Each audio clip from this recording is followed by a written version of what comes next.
and I would, think about this, because I'll tell you what it is that you need to do to be successful. Some of these things aren't so malleable, but others are things that you can work on.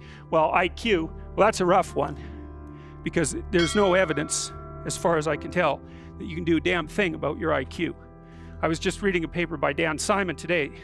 It's a relatively recent review. Dan Simon did the invisible gorilla stuff, and he was looking, because there's all these companies that claim that these online brain training exercises can produce cognitive improvements, and he reviewed the literature again, and I've reviewed that literature like 6 times in the last 15 years, because I keep hoping that someone will crack the problem, but it's always the same answer. It's like, you do brain training games, you get better at the game, a lot better at that game. You get slightly better at similar games, but distal games that are still heavily cognitively loaded doesn't affect your performance at all. Zero, none. So the issue of how to raise IQ, man, that's a killer. No one knows how to do it. I can tell you how to stop your IQ from decreasing as you get older. That's not so bad, because it does that. Fluid IQ decreases from the time you're 20 and pretty rapidly. It's physical health is the best preventative. So exercise, physical exercise. Weirdly enough, you'd think, well, why? Well, your brain uses oxygen like mad, right? And it needs to be kept clean and well oxygenated. And physical exercise, both like weightlifting, so anaerobic and aerobic exercise, both seem to be very, very effective at staving off cognitive declines across the lifespan. So that's a really useful thing to know, because that's the only thing we know that does that. So then the next best predictor of lifetime success is conscientiousness. Well, so, and of the 2 aspects of conscientiousness, say orderliness and industriousness, the better predictor is industriousness. So the question is, well, what can you do about your industriousness? And the answer to that is, well, that's kind of rough too, because there's a strong genetic component. But you can work on micro habits with regards to your conscientiousness. And I think the best micro habits, this is partly to do with this future authoring program processes, I think the best thing you can do with regards to your conscientiousness is to set up some aims for yourself, goals that you actually value. And the future authoring program helps people do that. And basically, it does a situational analysis of, it helps you do a situational analysis of your life more than a psychological analysis, I would say. And so the questions are something like, well, all right, you're going to have to put some effort into your life, and you need to be motivated to do that. And so what are the potential sources of motivation? Well, you could think about them in the big 5 manner. If you're extroverted, you want friends. If you're agreeable, you want an intimate relationship. If you're disagreeable, you want to win competitions. If you're open, you want to engage in creative activity.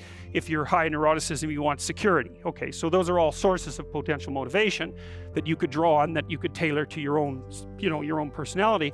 But then there are dimensions that you want to consider your life across. And so we ask people about, well, if you could have your life the way you wanted it in 3 to 5 years, if you were taking care of yourself properly, what would you want from your friendships? What would you want from your intimate relationship? How would you like to structure your family? What do you want for your career? Well, how are you going to use your time outside of your job?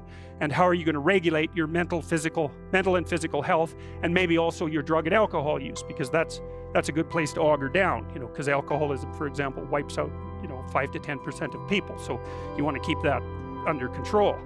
And then so maybe you develop a vision of what you would like your life to be, and that associates the goal. Well, once the goal is established, and then you break down the goal into micro processes that you can implement, the micro processes become rewarding in proportion, in relation to their causal association with the goal, and that tangles in your incentive reward system. We talked about the dopaminergic incentive reward system, and that's the thing that keeps you moving forward. And the way it works is that it works better if it produces positive emotion when it can see you moving towards a valued goal. Okay, well, what's the implication of that?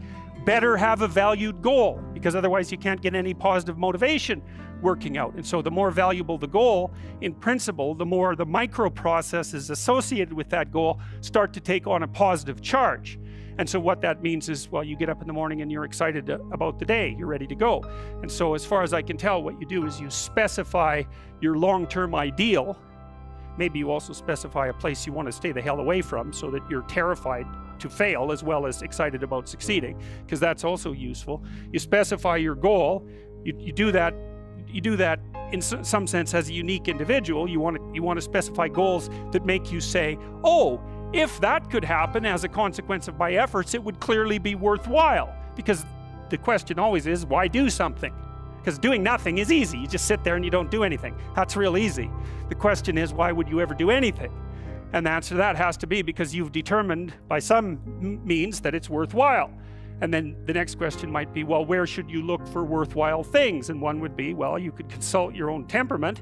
And the other would be, well, you kind of look at what it is that people accrue that's valuable across the lifespan.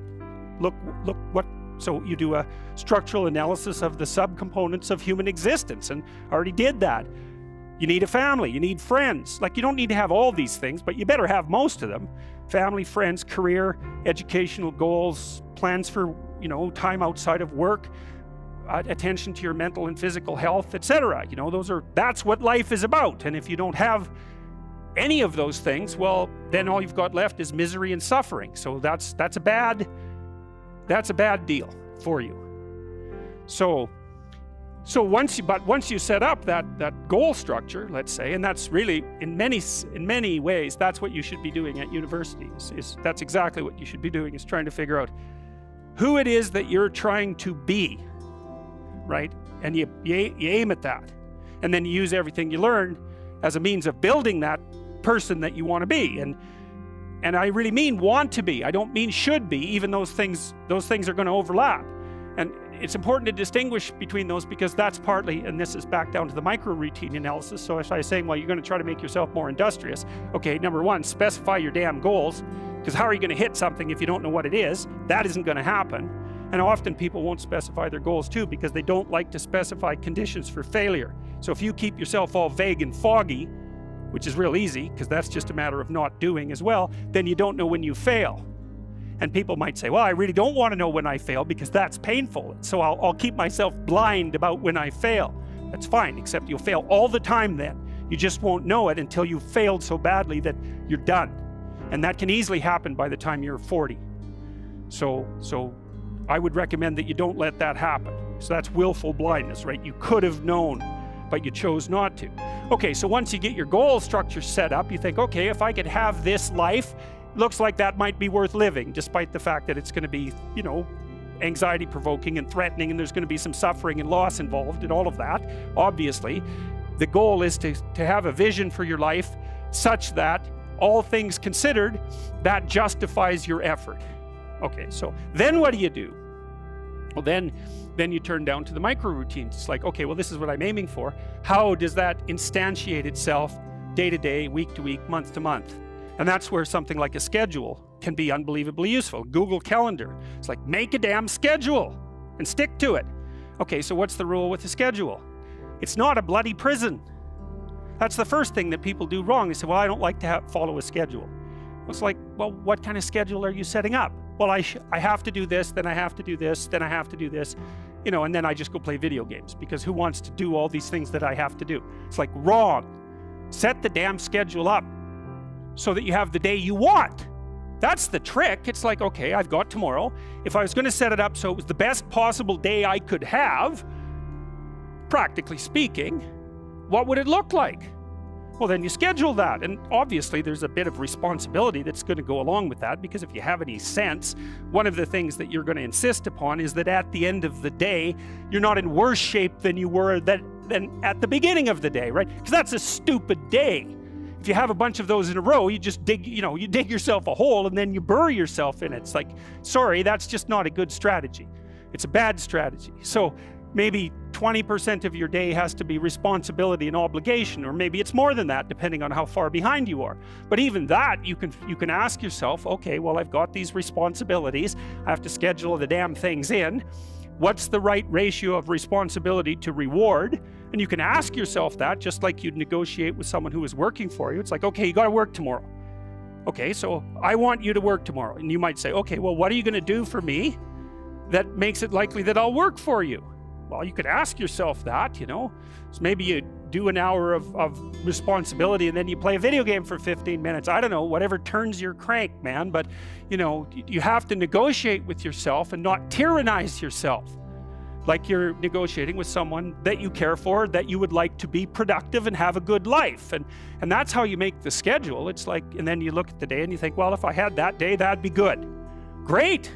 You know, and you're useless and horrible, so you'll probably only hit it with about 70% accuracy, but that beats the hell out of 0, right? And if you hit it even with 50% accuracy, another rule is, well, aim for 51% the next week, or 50.5% for God's sake, or because you're going to hit that position where things start to loop back positively and spiral you upward. And so that's one way that you can work on your conscientiousness, is plan a life you'd like to have. And you do that partly by referring to social norms. That's more or less rescuing your father from the belly of the whale. But the other way you do that is by having a little conversation with yourself about, as if you don't really know who you are, because you know what you're like. You won't do what you're told. You won't do what you tell yourself to do. You must have noticed that. It's like you're a bad employee and a worse boss, and both of those work, you know, for you. You don't know what you want to do, and then when you tell yourself what to do, you don't do it anyways. You should fire yourself and find someone else to be.